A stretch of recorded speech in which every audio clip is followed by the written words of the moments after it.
Hello everyone. आज हम इस कहानी के माध्यम से हिंदी को पढ़ना सीखेंगे। आज की कहानी है चावल का एक दाना। समय बीतता गया और तेनाली रमन बड़े हो गए। फिर शीघ्र ही उनका विवाह हो गया। तेनाली रमन का जीवन बहुत सुख से नहीं बीत रहा था। वे अधिक धन कमाना चाहते थे ताकि अपने परिवार के लिए सभी प्रकार की सुख सुविधाओं की व्यवस्था कर सके।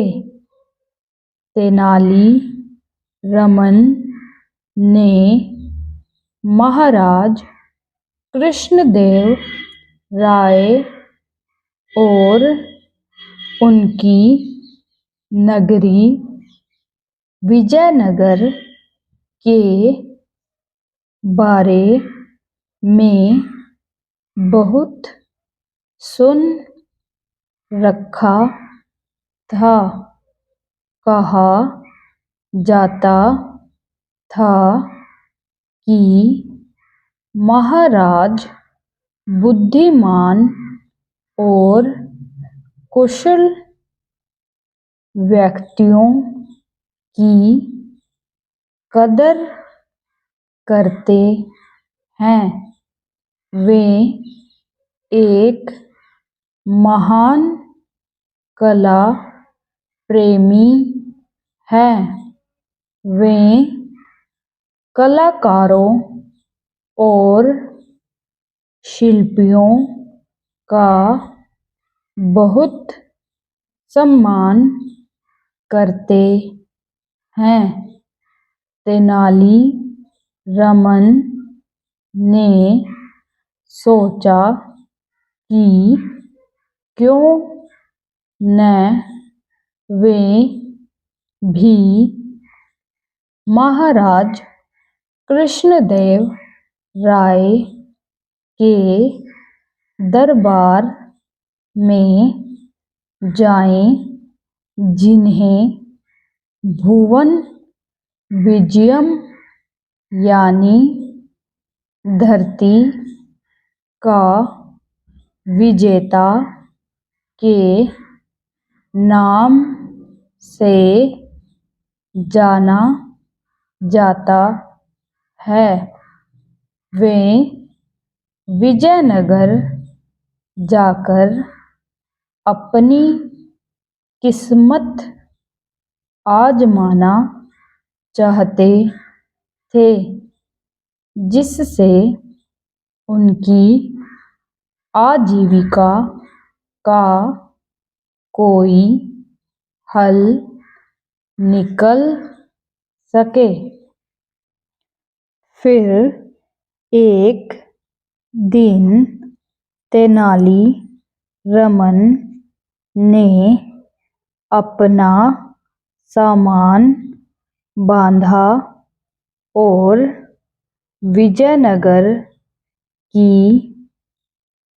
राजधानी हम्पी के लिए रवाना हो गए।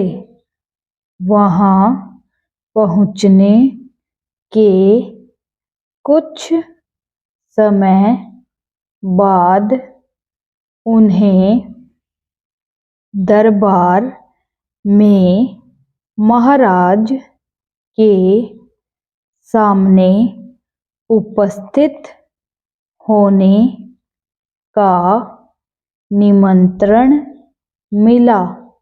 दरबार में प्रवेश करके उन्होंने महाराज को सादर प्रणाम किया और अपनी एक कविता सुनाने की अनुमति मांगी।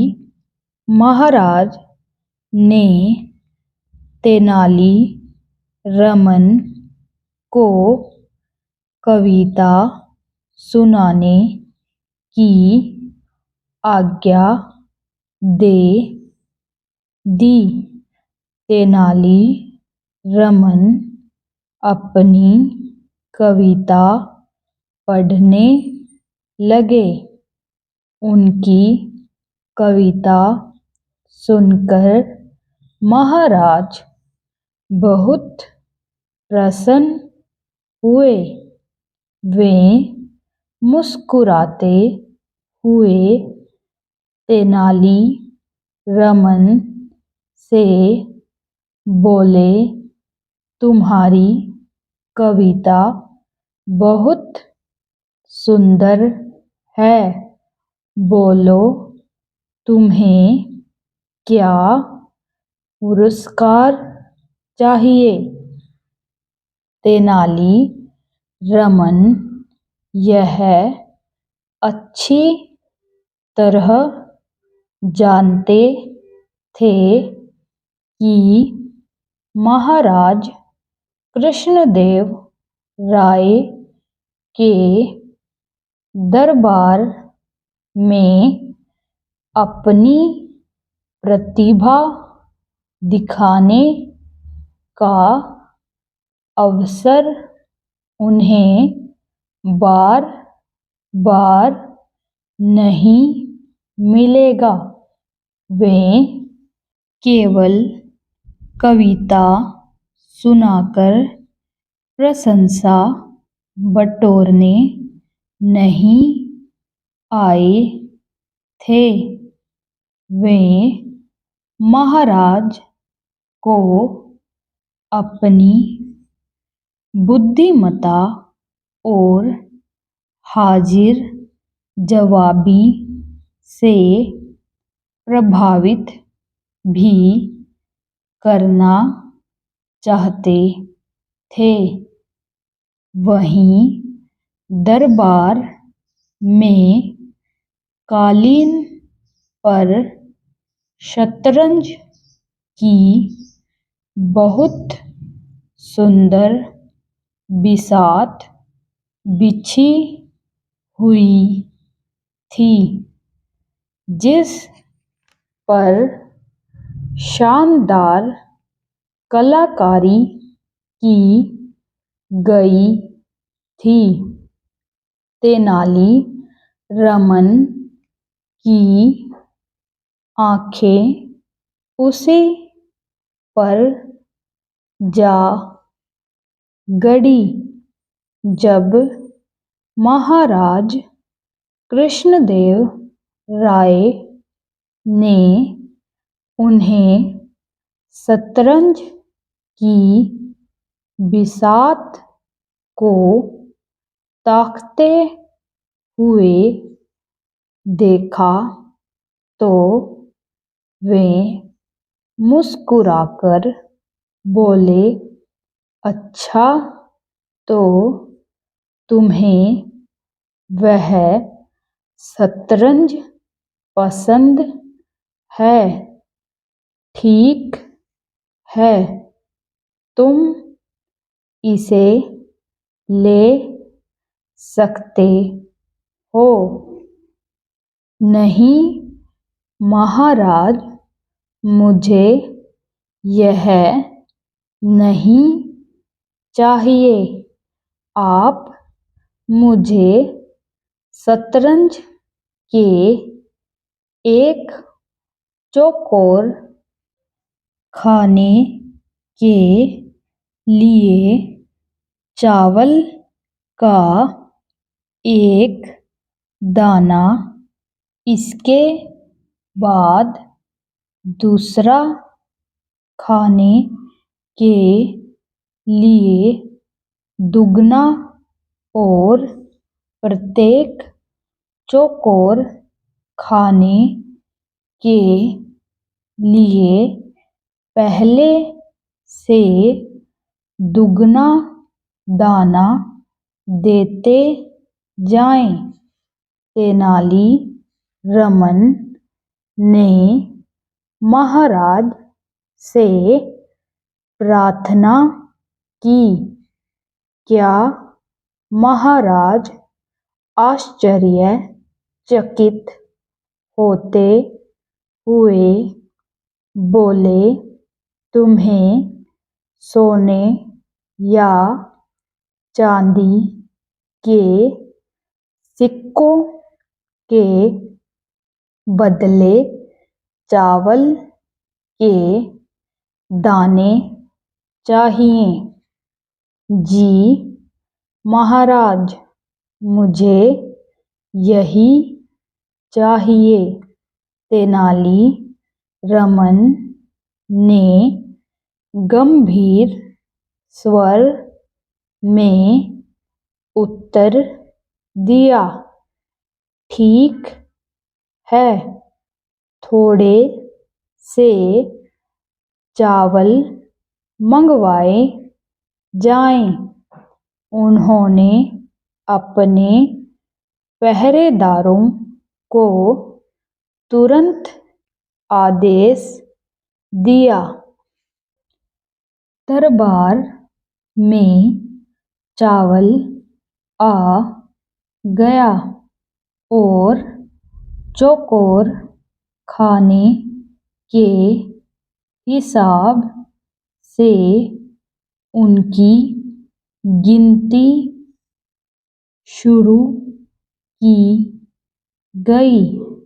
पहले खाने में एक, दूसरे में दो, तीसरे में चार और इसी प्रकार यह सिलसिला सैकड़ों, हजारों, फिर लाखों और अंत में करोड़ों की संख्या तक जा पहुंचा। सभी दरबारी अचंभित हो गए।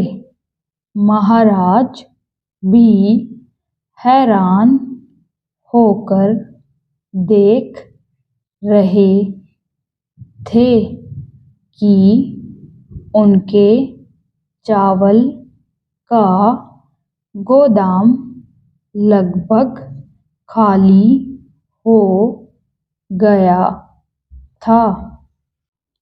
तेनाली रमन ने मुस्कुराते हुए अपना सिर झुकाया और राजा कृष्णदेव राय से बोले, महाराज, मैं आपका शाही गोदाम खाली नहीं करना चाहता।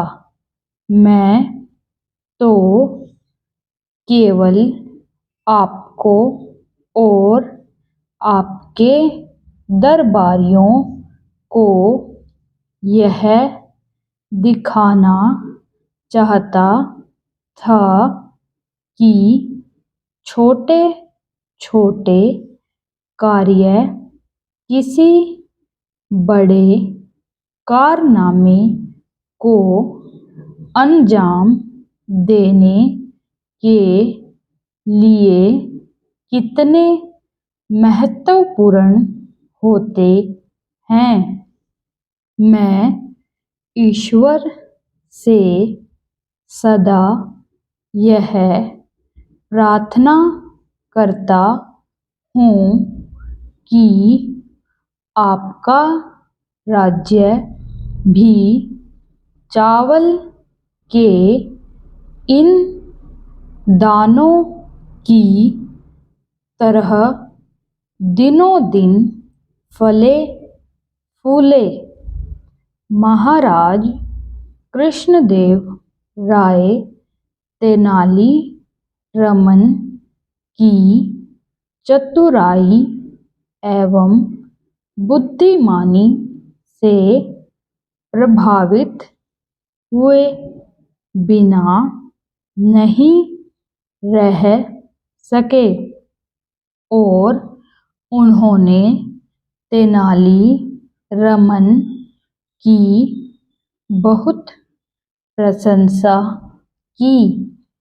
अपनी इसी सूझबूझ के कारण तेनाली रामन ने दरबार के अष्टदिग्गजों यानी 8 रत्नों में स्थान पाया। यही नहीं, शीघ्र ही वे महाराज कृष्णदेव राय के प्रिय मंत्रियों और अभिन्न मित्र भी बनने में सफल हुए।